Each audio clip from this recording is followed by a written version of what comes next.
Hey guys, welcome back. Come in. Look, we've got something really exciting to talk about today, and that is how we can ooze your natural charm simply by following these 5 steps that I'm going to show you that will also walk you through a date.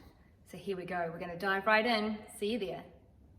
Hi guys, we're talking about how to enhance your natural charming ways. You see, you have this charm within you. Charm is simply allowing yourself to be more confident and at ease in any situation. It's ensuring that you make yourself feel more comfortable, and therefore you passing that vibe on to other people too.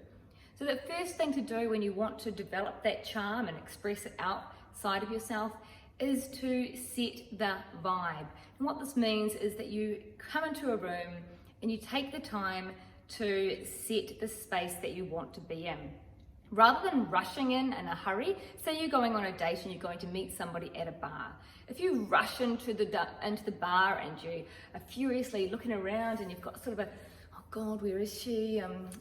Like a confused expression on your face, then she could be sitting there watching this as it happens. Whereas if you walk into a bar, taking your time, with grace, slowly, at the speed of life, with your shoulders back, your head high, your hands out of your pockets, and a smile on your dial, then you will automatically come in with this confidence and this beautiful presence. Not only will that be attractive to somebody else, you will also be sure to be feeling calm, cool, collected within your own essence.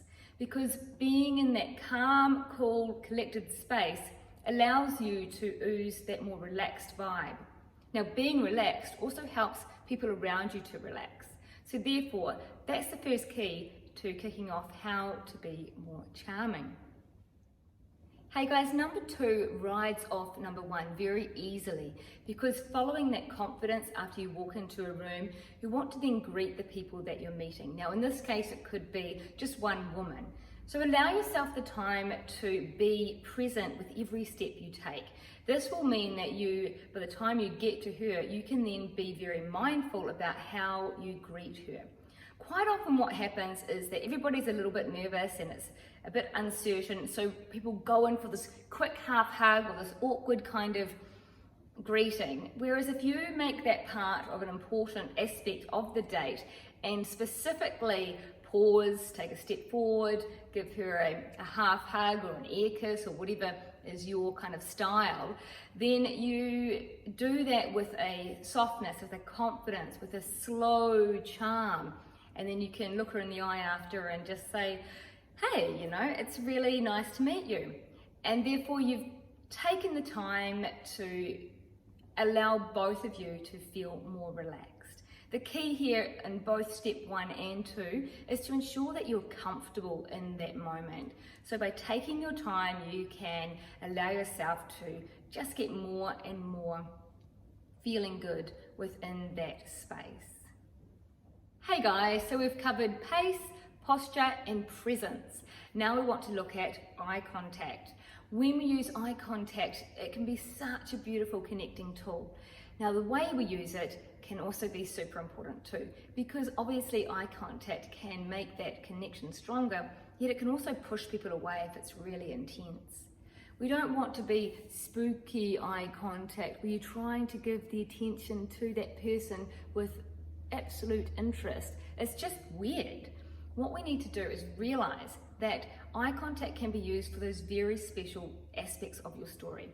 If you are telling a story or a joke or something that takes a bit of time to explain, use that eye contact for the key points you want to make. That could be telling the punchline of a story, or it could be expressing the emotional aspect of the story, something that really got you in your heart. And therefore it's connecting in with that woman, allowing them to see your vulnerability without sharing too much at all. Now, when we show eye contact, it can be a sign of confidence as well. You dropping your eyes to regroup with yourself or have a think about what else you were going to say or go deeper into the emotion of what you were going to say, that can be a really beautiful, endearing moment.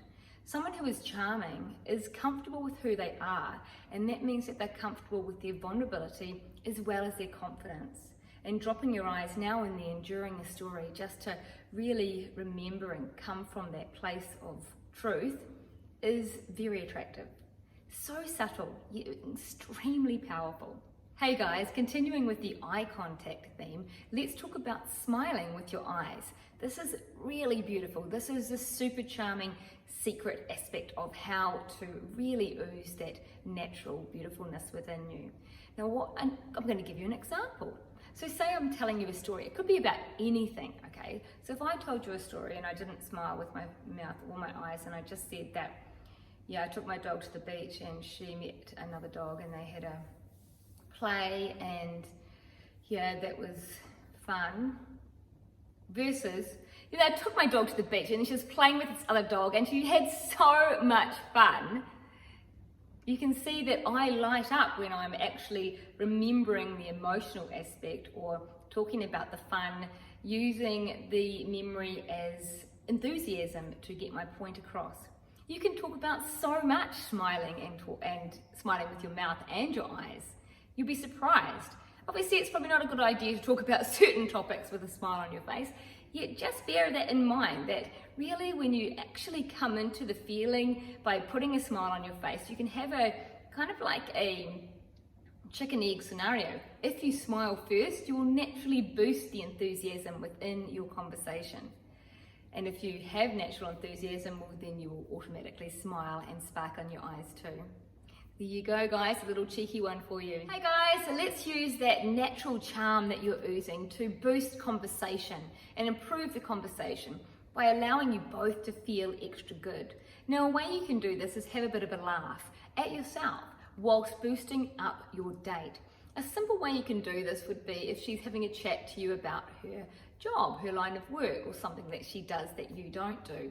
And therefore, maybe she's sounding very creative or she's sounding super intelligent, and use it as an opportunity to boost up that obvious trait that she has, whilst reminding her or letting her know that that's not something that you do. And therefore, you're kind of raising her up in a very easy way to, you're not putting yourself down, you're just saying that she's got a skill that you admire. And therefore, immediately you're drawing in that complementary aspect, which, as we know, develops the attraction, and also making the conversation a bit light and breezy by being light and laughing at yourself about not having that creativity or that high level of, you know, intellectual intelligence or whatever it is for you. It's not about bagging yourself, it's simply about explaining that you value, you think, wow, you're a beautiful, amazing, intelligent person. And therefore, this is just really a nice feel-good vibe. And when you make her feel good, you'll see it written all over her face, which in turn makes you feel good too. Therefore, allow yourself to have conversation with charm by just relaxing into the moment and not being afraid to not take life too seriously.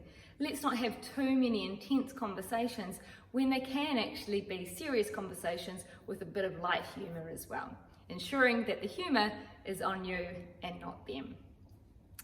Well, there you go, guys. There's your tips on how to start to ooze that natural charm. Practice with those, and over time it becomes second nature, and there you have it. 5 ways to boost your charm factor. See you next time, guys. Ciao for now.